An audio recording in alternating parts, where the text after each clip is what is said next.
Avant de plonger dans cette histoire incroyable, pensez à vous abonner à la chaîne et à activer la cloche.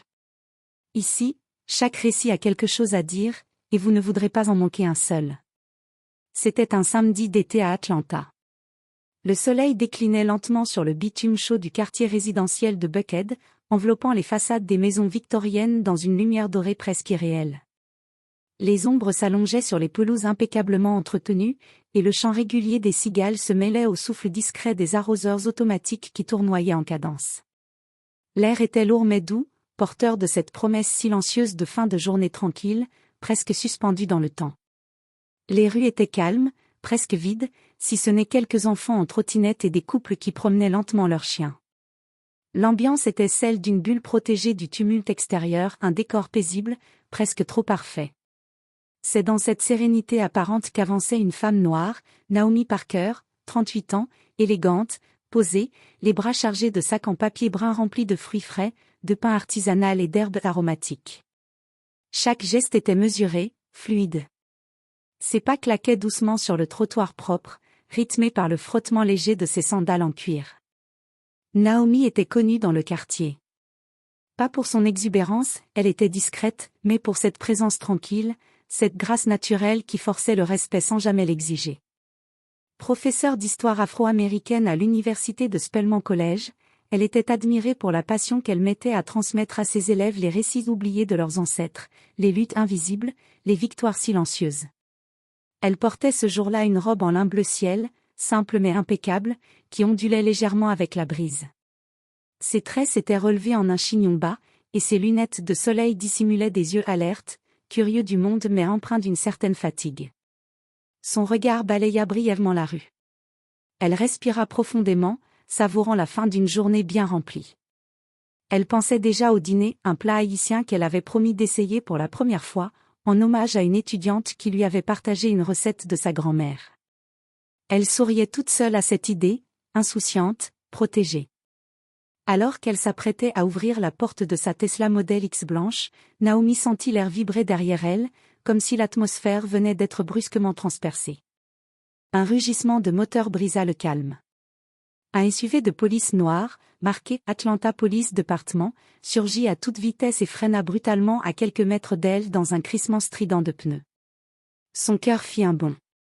Elle se retourna lentement, les sourcils froncés, mais sans panique. Elle n'avait rien à se reprocher. Et, vous? Loin du véhicule. Main en l'air, hurla une voix autoritaire. Les mots, chargés d'agressivité, tranchèrent l'air comme une lame. Naomi se figea, instantanément. Ses doigts, qui touchaient encore la portière, se replièrent lentement. Elle leva les mains, hésitante, un sac de provisions encore suspendu à son poignet gauche. Son regard, derrière ses lunettes de soleil, cherchait à comprendre. Les battements de son cœur s'accéléraient, son souffle se fit plus court. Elle déglutit difficilement. Qu'est-ce que? Je suis chez moi. C'est ma voiture. Sa voix, d'abord calme, trahissait une incrédulité croissante. Mais ses mots semblaient rebondir contre un mur d'indifférence. Ils n'avaient aucun poids.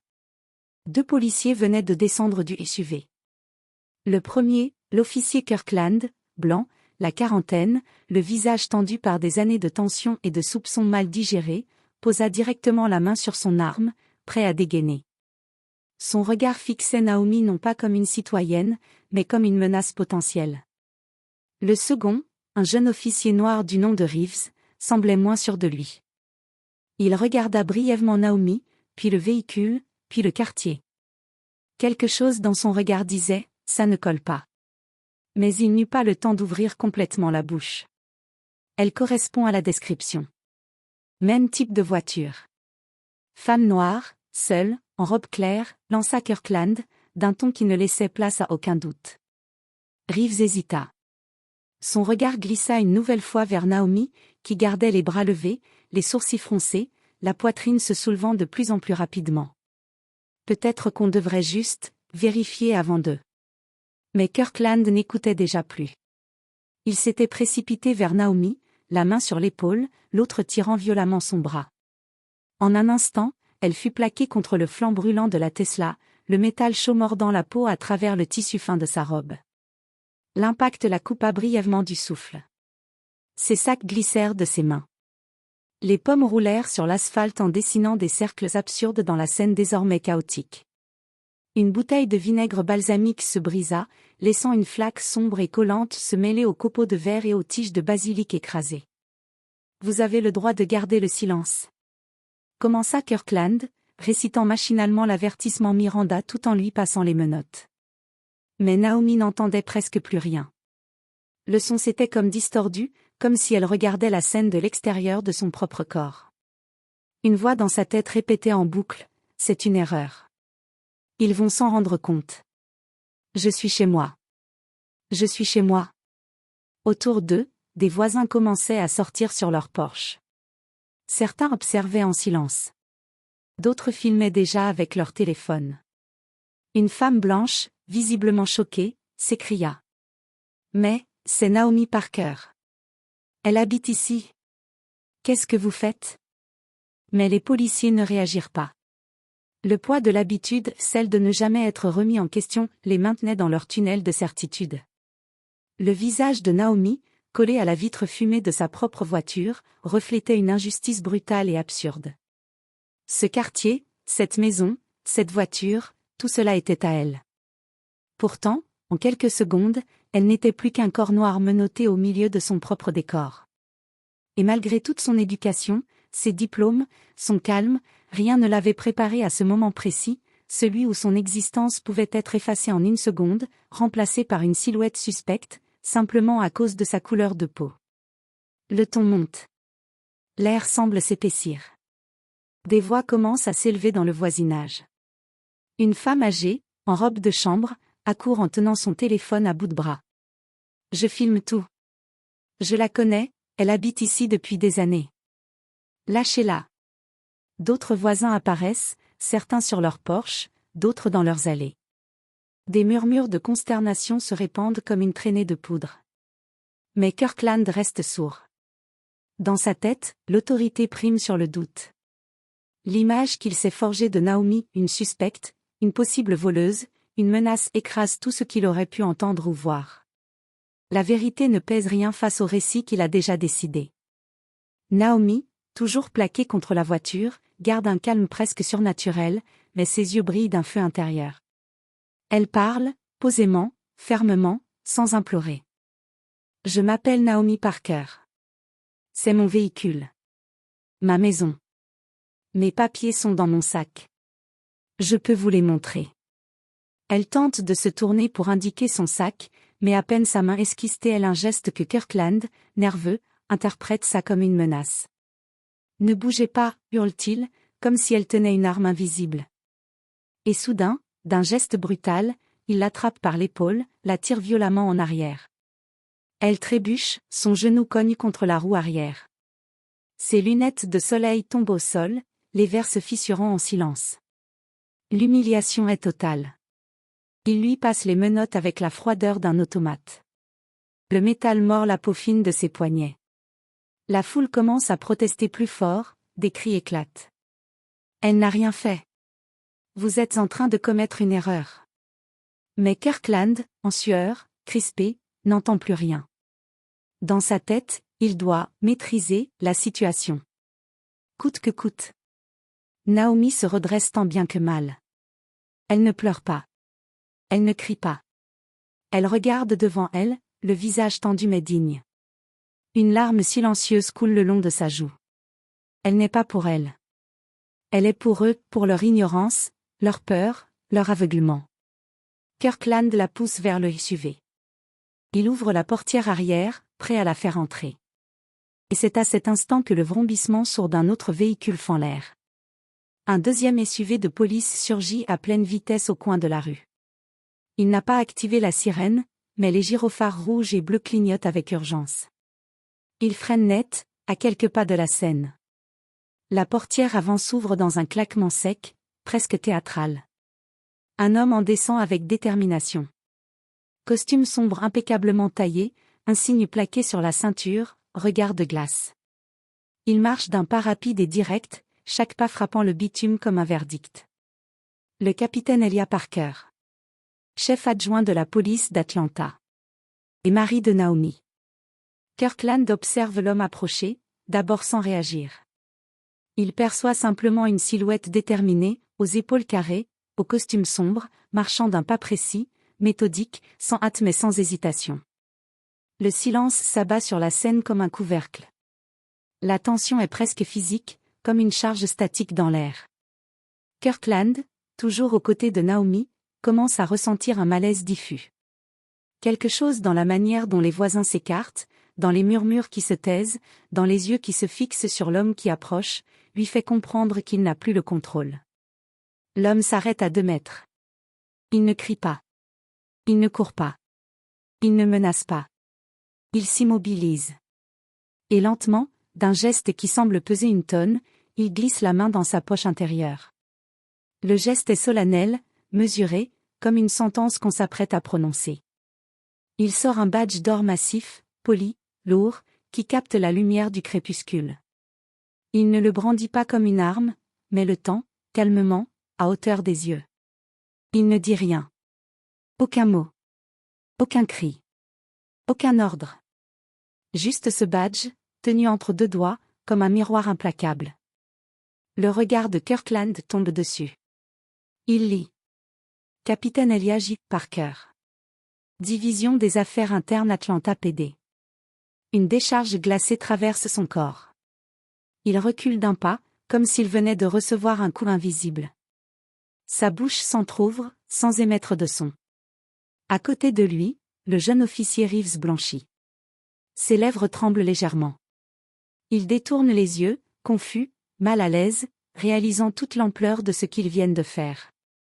Elia, toujours impassible, relève enfin les yeux vers Kirkland. Son regard est d'acier trempé. Pas un regard d'homme en colère. Pas même un regard d'autorité. Non. C'est le regard d'un homme brisé. D'un mari qui voit sa femme humiliée par l'un des siens. Il ne regarde pas Kirkland comme un supérieur regarde un subordonné. Il le regarde comme un homme regarde un traître. Et derrière lui, toujours menotté, les poignets entaillés par le métal, Naomi lève lentement la tête. Ses yeux rencontrent ceux de son mari. Elle voit le badge. Elle voit son nom. Elle voit la raideur dans sa mâchoire, la colère contenue dans chaque muscle de son visage, le souffle qu'il retient pour ne pas exploser. Et à cet instant, quelque chose en elle se fissure. Elle tremble, mais pas de peur. C'est une douleur plus profonde, plus intime, un mélange de fatigue, de désillusion, de solitude intérieure. Ce badge qu'elle voit briller dans les mains de son mari, elle l'a tant vu. Sur leur table d'entrée. Dans la voiture. Dans leur chambre. Elle l'a regardé avec fierté, avec respect. Il était symbole de justice, d'engagement, de sacrifice. Mais aujourd'hui, ce même badge est devenu témoin silencieux de son humiliation. Elle ferme doucement les yeux. Une larme unique glisse sur sa joue. Pas une larme de rage. Une larme de trop. Elle ne parle pas. Elle ne crie pas. Elle ne supplie pas. Elle le regarde. Longtemps. Intensément. Et dans ce regard, elle dit tout. Le choc. L'humiliation. L'incompréhension. L'ironie cruelle d'être menottée par le même système que son mari a juré de défendre. Et cette question muette, déchirante, combien d'autres femmes comme moi, sans badge, n'ont pas eu de miracle? C'est un silence insupportable.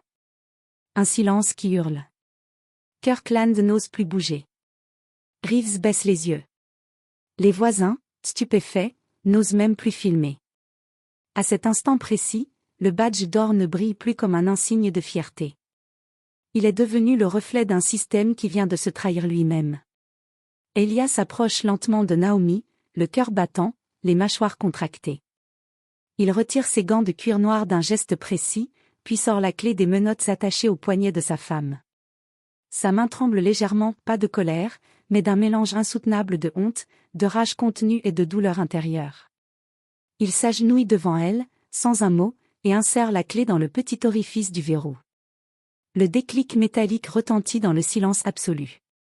Les menottes s'ouvrent et tombent au sol dans un tintement sourd.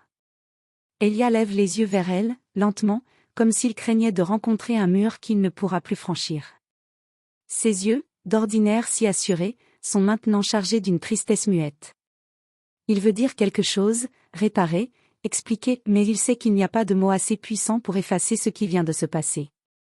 Naomi ne bouge pas. Elle garde les bras croisés contre elle, frottant machinalement ses poignets marqués par le métal. Elle regarde au loin, les mâchoires serrées.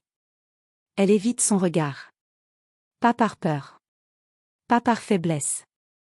Mais parce que quelque chose en elle vient de se briser. Un fil silencieux entre confiance et protection. Elle, la femme d'un capitaine de police, la femme d'un homme intègre, croyait qu'elle était à l'abri.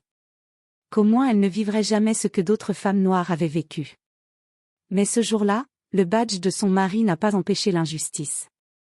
Il l'a seulement arrêtée à la dernière seconde. C'est cette vérité qui l'éloigne de lui. C'est ce vide-là, ce gouffre, ce fossé grandissant entre eux qui pèse plus lourd que les menottes elles-mêmes. Elia se relève. Il se tourne vers l'officier Kirkland, toujours figé, le regard vide, les traits crispés. Il tente de justifier, de balbutier, de retrouver un semblant de contrôle. Mais Elia ne lui laisse aucune échappatoire. « Vous venez de menotter ma femme. » Devant notre maison, dit-il d'une voix calme, posée, mais froide comme une lame. Il fait une pause, puis avance d'un pas, son regard devenant tranchant. Sans vérification. Sans motif valable. Sans écoute. Vous avez agi sur un stéréotype. Vous avez vu une femme noire près d'une voiture de luxe, et votre premier réflexe a été l'agression. Vous avez déclenché, par votre précipitation et vos préjugés, un signal d'alerte à tous les étages de la chaîne hiérarchique. Kirkland tente de balbutier. Capitaine, j'ai suivi le protocole, elle correspondait à la description, Mais Elia ne l'écoute déjà plus. Il sort lentement son téléphone. Compose un numéro connu par cœur. Chef, ici le capitaine Parker. Je viens d'interrompre une interpellation injustifiée devant mon propre domicile. Je demande l'ouverture immédiate d'une enquête interne, ainsi que la suspension provisoire de l'officier Kirkland, dans l'attente des conclusions. Il raccroche. Le téléphone glisse dans sa poche. Autour d'eux, plus personne ne parle. Les voisins sont encore là, mais silencieux. Les gyrophares clignotent toujours, projetant sur les visages des flashs bleus et rouges comme une scène irréelle. De retour dans la maison, Naomi avance lentement, comme en transe. Elle retire ses chaussures d'un geste mécanique, entre dans le salon, dépose ses sacs sans un mot. Elle s'assied sur le canapé, les jambes croisées, les mains jointes, les yeux perdus quelque part entre les murs. Elia entre quelques minutes plus tard. Il ferme la porte. Le déclic de la serrure semble résonner comme une sentence. Il la regarde. Elle ne tourne pas la tête. Il s'assied en face d'elle. Les secondes s'étirent, pesantes. Enfin, il murmure, la voix voilée, presque brisée. « Je suis désolé. » Naomi reste immobile quelques secondes encore. Puis elle le regarde. Lentement. Pas avec haine. Mais avec une immense fatigue dans le regard. Une fatigue ancienne. Une fatigue d'exister, d'expliquer, de toujours devoir se justifier. Elle parle enfin. « Tu sais ce qu'il y a de pire, Elia ? Ce n'est pas qu'il m'ait arrêté. Ce n'est même pas qu'il m'ait plaqué contre la voiture devant mes voisins. C'est que j'ai vu dans leurs yeux qu'ils ne me voyaient pas. Pas comme une femme. Pas comme une citoyenne. Pas comme une personne. Juste, une silhouette noire. » Elle baisse les yeux, puis les relève lentement, plantant ses mots comme des clous. « Et ce que j'ai vu dans leurs yeux, je l'ai déjà vu dans les tiens. Quand tu rentres fatigué. Quand tu parles de ces quartiers problématiques. Quand tu me dis que certains exagèrent. Quand tu oublies que, même si je suis ta femme, je suis aussi cette femme noire que la police arrête. » Un silence plus lourd que tous les discours tombe sur la pièce. Elia encaisse. Il comprend. Enfin. Il ne s'agit pas seulement de dénoncer l'erreur d'un collègue. Il s'agit de regarder en face le système qu'il incarne, les silences qu'il a acceptés, les regards qu'il n'a pas remis en question. Et plus encore, il comprend que sa mission n'est pas seulement de faire respecter la loi, ou d'intervenir après la catastrophe. Sa mission, désormais, c'est de reconstruire la confiance, le lien, le foyer, sa propre intégrité. Chez lui. Et dans sa ville. Quelques semaines plus tard, la ville d'Atlanta accueillait un forum exceptionnel sur la réforme de la police, organisé par le département municipal et plusieurs associations de justice sociale. L'événement se tenait dans l'auditorium historique du Civic Center, un lieu chargé de mémoire, souvent utilisé pour les grands débats publics. Le bâtiment était plein. Chaque siège occupé. Des représentants des forces de l'ordre, des élus locaux, des activistes, des étudiants, des survivants d'abus policiers. Tous rassemblés sous un même toit. Avec espoir. Avec tension. Avec attente. Sur la scène, un pupitre sobre, un micro, et derrière, un écran projetant simplement ces mots. Réparer, réformer, reconstruire. Parmi les invités, le nom de Naomi Parker avait surpris. Elle n'était ni politicienne, ni chef de police, ni militante professionnelle. Mais son histoire, filmée par plusieurs voisins, devenue virale en quelques jours, avait bouleversé l'opinion publique. Pas parce qu'elle criait. Mais parce qu'elle était restée calme. Digne. Et parce que, malgré tout, elle était l'épouse d'un haut gradé de la police. Cette contradiction avait frappé. Ce paradoxe incarné devenait un point d'ancrage pour la discussion. Et Naomi, bien que réticente au départ, avait accepté de prendre la parole. Pas pour raconter son histoire. Mais pour aller plus loin. Ce soir-là, elle monta sur scène dans une robe noire sobre, les cheveux tirés en arrière, sans maquillage prononcé. Juste sa voix. Sa vérité. Sa présence. Dans la salle, au 3e rang, assis au milieu d'officiers en uniforme et d'élus cravatés, se tenait le capitaine Elijah Parker. Costume bleu nuit, chemise blanche, pas de décoration sur la poitrine. Silencieux. Présent. Le regard fixé sur elle. Ce soir, il n'était ni chef adjoint, ni figure d'autorité. Il était un homme qui écoute. Un mari. Un homme qui veut comprendre. Naomi s'approcha du micro. Elle marqua une pause. Le silence se fit immédiatement. Elle commença d'une voix posée, presque douce. Quand je suis montée sur scène aujourd'hui, plusieurs m'ont demandé si j'étais ici en tant que victime. D'autres, en tant que témoin. Certains même, en tant qu'épouse d'un capitaine de police. Mais je suis ici avant tout en tant que citoyenne noire américaine. En tant que femme. En tant que mère potentielle. En tant que professeur. En tant qu'être humain. Elle marqua une pause. Son regard balaya la salle. Ce que j'ai vécu ce jour-là, dans mon propre quartier, devant ma propre maison, ce n'était pas un incident isolé. C'était le prolongement d'une culture, d'un regard biaisé, d'un automatisme destructeur. Je ne veux pas d'excuses. Je ne cherche pas de vengeance. Je veux qu'on réapprenne à regarder. À écouter. À voir. Dans le public, certains baissent les yeux. D'autres hochent la tête. Elle inspire, lentement. Puis poursuit. Je n'ai pas crié ce jour-là. Mais dans mon silence, je portais les cris de milliers d'autres. Des femmes, des hommes, des adolescents, humiliés, frappés, ou tués, simplement pour avoir été vus comme suspects. Parce qu'ils étaient noirs. Parce qu'ils étaient bruns. Parce qu'ils n'étaient pas reconnus comme humains d'abord. Puis vient le moment. Celui qu'elle avait répété seule, des dizaines de fois. Celui qu'elle n'était pas sûre d'avoir la force de dire. Et pourtant, elle lève les yeux, droit devant elle. Mon mari porte un badge. Ce badge, un soir, m'a fait pleurer. Non pas parce qu'il m'a blessé, mais parce que le système qu'il représente m'a oublié. Parce que je n'étais plus sa femme, mais une cible potentielle. Ce soir-là, il a vu, comme moi, le mur ***. Elle regarde un instant Elia. Leurs yeux se croisent. Il ne fuit pas. Elle continue. Mais ce badge, je ne veux pas le haïr. Je ne veux pas qu'il reste un symbole de peur. Je veux qu'il soit aussi le symbole de justice. De transformation. De courage. Pas une arme. Un engagement. Et cela commence chez soi. Dans le regard qu'un homme porte sur sa femme. Dans la manière dont un père parle à ses enfants. Dans les choix que fait un policier quand personne ne regarde. Silence dans la salle. Profond. Total. Elle conclut. Réformer la police, ce n'est pas abattre un système. C'est le soigner. Le décontaminer. Et cela ne peut se faire que si ceux qui y croient encore, comme mon mari, comme vous tous ici, ont le courage de l'interroger. De le réparer. Et d'en faire un vrai outil de protection, pour tous.